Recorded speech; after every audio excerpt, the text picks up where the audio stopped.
आदाब नाजरीन, आप देख रहे हैं दिन भर सनम एजाज के साथ हालात वाक़ात पर हमारी पहली नज़र।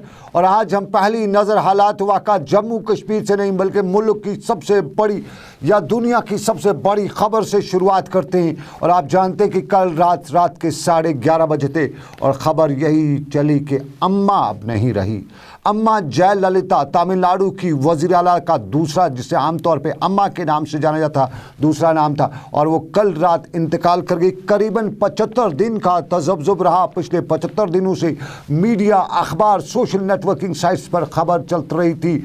और इस हवाले से जयललिता, जो तमिलनाडु में, साउथ इंडिया में सबसे कामयाब तरीन सियासतदान समझी जाती थी, चाइल्ड आर्टिस्ट से अपना कैरियर शुरू किया, फिर फिल्मों में आई और फिल्मों में जयललिता जम्मू कश्मीर के साथ भी वाबस्ता रही है। जब फिल्मों में थी तो जम्मू कश्मीर के अक्सर दौरे किया करती थी और जम्मू कश्मीर के कुदरती मनाजिर को पर्दे पर लाती थी। और वही जयललिता, मारूफ सियासतदान, वज़ीर आला और उसके साथ साथ फिल्म स्टार जयललिता कल रात 11:30 बजे इस दुनिया से इंतकाल कर गई। और उनके इंतकाल के बाद साउथ इंडिया में पूरी तरह से कोहराम मच गया। उनके चाहने वाले बहुत ज़्यादा हैं साउथ इंडिया में। उन्हें अम्मा कहा जाता है और अम्मा, जिसे बड़ी बहन साउथ इंडिया में तमिल लैंग्वेज में कहा जाता है, और बहन का दर्जा पाने वाली आरज़ाए कल्ब में मौजूद थी।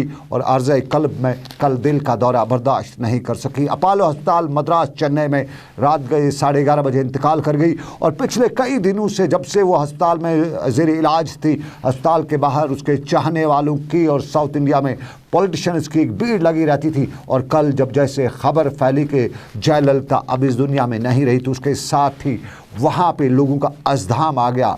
फौज को, फोर्सेस को, सबको अलर्ट पे रखा गया। और जयललिता की इंतकाल के बाद पूरे चेन्नई, मद्रास में वो सूरत हाल देखने को मिली जो बहुत बड़े लीडर के इंतकाल पे मिलती है। और कल आज जो भीड़ वहाँ पे जमा थी, उससे साफ जाहिर हो गया कि जयललिता कोई कम शख्सियत नहीं थी। उनका इंतकाल पर अफसोस का इजहार, और अफसोस का इजहार वज़ीर आज़म ने भी किया, सियासी शख्सियात ने किया, समाजी शख्सियात ने भी किया।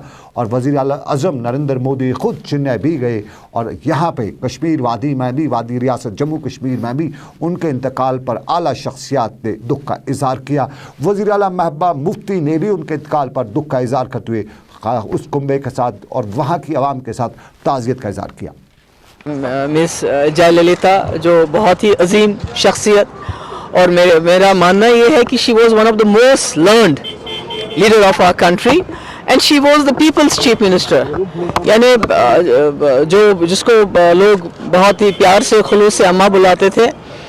और मैं समझती हूँ कि हमारे मुल्क के सियासी में जो सियासी अमल में इतने बड़े लीडर का, इतनी, मेरे ख्याल में कोई ज़्यादा उम्र नहीं थी उनकी, इस तरह चले जाना मुझे लगता है हमारे मुल्क के लिए बहुत बड़ा नुकसान है। और उसको पुर करना बड़ा मुश्किल है, क्योंकि जयललिता जी न सिर्फ, she was not only a very learned person and a very compassionate person, बहुत बहादुर, बहुत daredevil. I offer my condolences to the people and pray to almighty Allah Taala उनको वहाँ जन्नत नसीब करे। जयललिता के इंतकाल पर वज़ीर आला महबूबा मुफ्ती का इंतकाल, लेकिन श्रीनगर में आज एक तकरीब होनी थी और जयललिता के इंतकाल यानी मरने की वजह से वो तकरीब आज मुलतवी करनी पड़ी, सरकारी सतह पे मुलतवी की गई, क्योंकि शौक था। और यहाँ पे सपोर्ट्स अथॉरिटी की तरफ से जो नेशनल स्पोर्ट्स गेम्स का यहाँ पे लोग आए हुए थे, वो तकरीब मुलतवी करनी पड़ी। लेकिन यहाँ जब वज़ीर आला महबूबा मुफ्ती पहुँची तो आपको याद होगा कि कल शाम हमने इसी दिन भर में बताया था कि फ़ारूक अब्दुल्ला ने एक ज़बरदस्त बयान दिया है और वो बयान अब मौजूद बहस बन सकता है, उस पर बहस हो सकती है। जयललिता के इंतकाल की वजह से वो बयान इतना टेलीविज़न चैनल्स पे बहस का वजह तो नहीं बन सका, क्योंकि स्पेस की वजह थी। लेकिन रियासत जम्मू कश्मीर से लेकर दूसरे अखबारी या दूसरे मामलात पर फ़ारूक अब्दुल्ला के कल के बयान पर बहस मुबासा जारी है। कुछ लोग इसको उनकी अपनी राय कहते हैं, कुछ उनके सूरत-हाल या उनके जो नेचर है उसके साथ जोड़ते हुए बता रहे हैं, और कुछ कहते हैं कि फ़ारूक अब्दुल्ला यानी नेशनल कॉन्फ्रेंस के जो लोग हैं अब पावर से बाहर हैं। तो यही वजह है कि पावर से जब बाहर लोग होते हैं तो कुछ भी कह डालते हैं, और कल के उस बयान पर लोगों का मिला जुला रद्द-ए-अमल है। लेकिन श्रीनगर में जब आज वज़ीर आला महबूबा मुफ्ती पहुँची तो हमने भी उनसे पूछा, मीडिया ने उनसे पूछा कि कल जो फ़ारूक अब्दुल्ला ने बयान दिया, क्या है उनकी राय इस बयान पर, क्या कहती हैं। तो फारूक महबूबा मुफ्ती वज़ीर आला भी हैं, जम्मू वज़ीर आला हैं और इसके साथ साथ PDP के लीडर भी हैं। तो उन्होंने इस पर हैरत का इज़हार करते हुए बताया कि 5 महीनों की शोर जो कश्मीर वादी में पिछले दिनों चली है उसमें नेशनल कॉन्फ्रेंस बराबर की शरीक है। और कल जो बयान आया उससे साफ जाहिर होता है कि ये पिछले 5 महीने जहाँ सूरत हाल खड़ा की गई हुई थी वो नेशनल कॉन्फ्रेंस की खड़ी की गई थी। और उन्होंने पिछले हालात का अंदिया देते हुए, पिछले हालात का हवाला देते हुए बताया कि फ़ारूक अब्दुल्ला साहब कभी पाकिस्तान पर बमबारी करते थे, कभी अलहदगी पसंदों को दरिया बुर्द करने की बातें करते थे। और आज उनका ये बयान है उससे साफ जाहिर होता है कि उनका इक़्तिदार में आने के लिए कितनी चाहत है और कितनी इस जमात की कथनी और करनी में फ़र्क है। दिखाते हैं आपको क्या बताया वज़ीर आला महबूबा मुफ्ती ने। मैडम फारूक अब्दुल्ला पर आप कुछ कमेंट करना चाहेंगी? कहा कि जो प्रेजेंट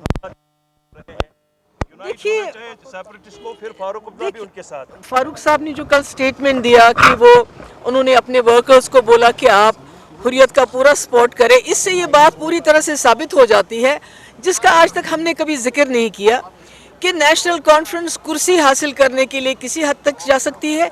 और पिछले 4-5 महीने में जो यहाँ पर जो एक माहौल चला उसमें जो एक क्रिमिनल एलिमेंट घुस गया, जिन्होंने गाड़ियों पे पत्थर मारे, जिन्होंने स्कूल जलाए, जिन्होंने कैंप्स में हमला किया, तो कहीं ना कहीं फारूक साहब ने जो कल स्टेटमेंट दिया है उससे ये बात साबित हो जाती है कि नेशनल कॉन्फ्रेंस की उनकी जमात इन किस्म की एक्टिविटीज़ में पिछले 5 महीने से शामिल थी।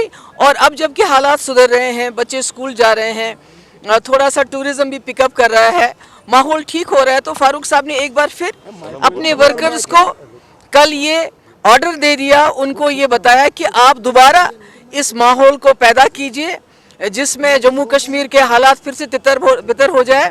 और उनका कोई तहरीक से कोई मतलब नहीं, क्योंकि 1947 से लेके आज तक नेशनल कॉन्फ्रेंस ने कुर्सी के लिए हर तहरीक चलाई है। और आज भी मुझे लगता है कि जो फारूक साहब ने कल स्टेटमेंट दिया उससे उन्होंने अपने वर्कर्स को ये इशारा दिया कि भाई यहाँ हालात सुधर रहे हैं, उनको सुधरने मत दो, दोबारा उसी किस्म के हालात ख़राब कर दो, क्योंकि वो किसी भी कीमत पे पावर चाहते हैं।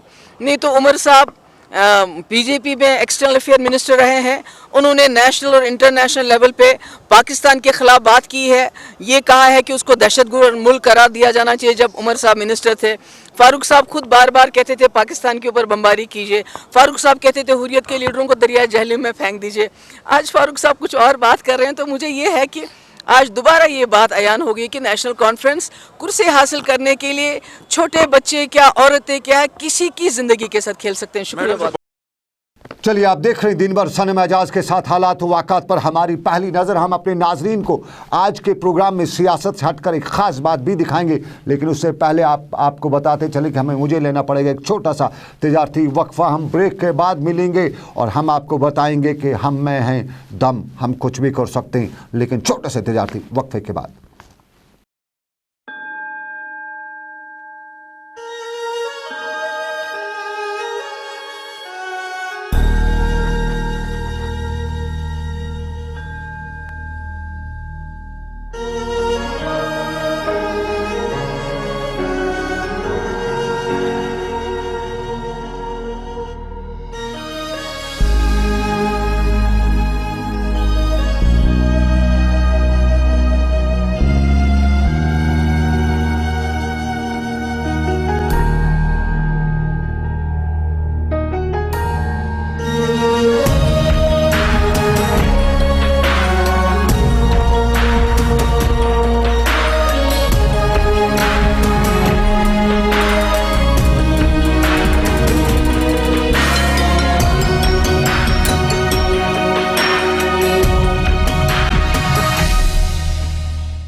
Prior joining Libra English Academy, we were just like an average student. You may say very shy, not confident, of course. There was something that was missing in us. Today we can say we are confident, outspoken and have challenged command over English language. Are you still listening? If you want to change your personality, then join Libra English Academy. चलिए खैर मकदम, आपका break के बाद, break से पहले जैसा कि मैंने बताया था कि हम बताएंगे, हम में है दम, हम में है हम कुछ भी कर सकते हैं। मिसालें पिछले कई दिनों से हमें मिल रही हैं। सबसे पहली मिसाल हम आपको बताते चले, परवेज़ रसूल, कश्मीर का वो टैलेंट, वो नाम जो दुनिया भर में मशहूर है। उन्हें क्रिकेट में के नाम में जाना जाता है, क्रिकेट के मैदान में अपने मौक़े अंजाम दे चुका है और खेल के मैदान में कश्मीरी हो कभी भी पीछे नहीं रहा है। पिछले दिनों की बात है, तजम्मुल बांडीपोरा से आई छोटी 7 साल बच्ची और तजम्मुल का मुस्कुराता चेहरा दुनिया को ये सलाम, ये पैगाम दे गया कि जम्मू कश्मीर का बच्चे से लेकर बड़ा हो, जब चाहे तो कर सकता है, लेकिन यहाँ इंफ्रास्ट्रक्चर की कमी है। और इसी इंफ्रास्ट्रक्चर पर श्रीनगर में जो आज तकरीब थी, लोगों की एक भरमार आई थी, खेल शायकीन की एक भरमार इस तकरीब पर आई थी। सरकारी सतह पर यह तकरीब मुनक्कद होनी थी, लेकिन इस तकरीब में जयललिता की मौत की वजह से पूरी तरह से तकरीब नहीं हो सकी। और यहाँ पर परवेज़ रसूल, तजम्मुल इस्लाम या दूसरे खिलाड़ी जितने भी हैं, उनके लिए सरकारी तरफ से जो तकरीब में उन्हें एजाज़ात से नवाजा जाना था, वो तकरीब पूरी तरह से नहीं हो सकी। महबूबा मुफ्ती चीफ मिनिस्टर जो है और खेल सरगर्मियों पर पिछले कई दिनों से पूरी तरह से नज़र रखे हुए हैं, वो भी यहाँ आई थी, लेकिन कुछ लम्हात के लिए, क्योंकि सरकारी सतह पर तकरीब को मुलतवी किया गया था। लेकिन अब वहाँ पे तकरीब जो महबूबा मुफ्ती जो चीफ मिनिस्टर, उन्होंने तकरीब में कुछ लम्हात के लिए हिस्सा लिया, 2 मिनट की खामोशी इख्तियार की और खामोशी इख्तियार करने के बाद ये बताया कि रियासत में टैलेंट के निखार के लिए सरकार पूरी तरह से सामने आएगी। और यहाँ पे उन्होंने जब ये बताया तो हर तरफ से ताली बज रही थी, लेकिन उसके साथ ही वज़ीर आला वापस चली गई और इस तकरीब को जारी रखा गया। जो मुकामी सतह पर जो लोग थे, उन्होंने इस तकरीब को जारी रखा। सरकारी सतह पर तकरीब ख़त्म हुई, लेकिन इस तकरीब के दौरान कुछ टैलेंट, कुछ नज़ारा हमने जो देखा वह हम तक पहुँचाएंगे। सबसे पहले हम आपको दिखाते हैं वज़ीर आला महबूबा मुफ्ती ने क्या बताया टैलेंट के हवाले से, हमारे हुनर के हवाले से। सबसे पहले जो यहाँ बच्चों के पेरेंट्स आ रहे हैं, मैं उनको मुबारकबाद देना चाहती हूँ कि आपने अपने बच्चों को यहाँ लाया और उनकी खेल में दिलचस्पी ले गए हैं। दूसरा, मैं तमाम बच्चों से कहना चाहती हूँ कि आपके जो भी मसले होंगे खेल के लिए, आपको जो कुछ चाहिए होगा मैं दूंगी।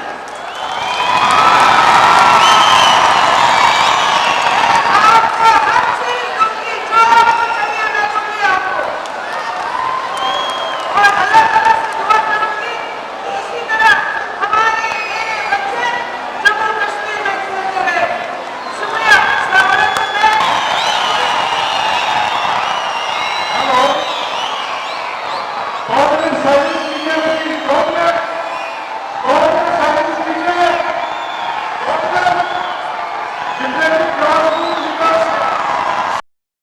चलिए, श्रीनगर में आज की तकरीब, इस तकरीब पर खिलाड़ी थे, शौकीन थे, शाइक थे, वालिदैन थे, सब जमा हुए थे। एक हंगामा था, शोरगुल था और बच्चे भी थे। सेल्फीज़ हो रही थी और सेल्फीज़ के साथ साथ खेल मुकाबले, खेल के तरीके दिखाए जाते हैं। तजम्मुल इस्लाम तवज्जो का मरकज़ बनी हुई थी। हर कोई, चाहे वो वज़ीर आला हो या चाहे दूसरा हो, तजम्मुल इस्लाम को एडमायर करते हुए, रोल मॉडल मानते हुए उसके साथ सेल्फीज़ लेने की कोशिश करा था, फ़ोटोज़ लेने की कोशिश करा था। और ये सूरत हाल यहाँ पर थी और इस सूरत हाल में हम भी पहुँचे हुए थे, हम भी पहुँचाना चाहते हैं वो सूरत हाल और यहाँ के बच्चे क्या कहते हैं, ये सारी सूरत हाल। लेकिन हमने सबसे पहले वहीदुर रहमान पर्रा जो स्पोर्ट्स सेक्रेटरी स्टेट के, उनसे पूछा सूरत हाल कश्मीर की बताई, आज की तकरीब के हवाले से पूछा और ये भी पूछा कि इंफ्रास्ट्रक्चर, खेल के मैदान में हम पीछे हैं, सरकारी सतह पे कोई पजराई नहीं हो रही है। वहीदुर रहमान पर्रा ने इकरार भी किया कि सिर्फ बजट हमारा जो है वो इस हवाले से बहुत कम है। एक छोटा सा हिस्सा हमारी वहीदुर रहमान पर्रा के साथ बातचीत का और उसके बाद हम आपको ये नज़ारा दिखाएंगे।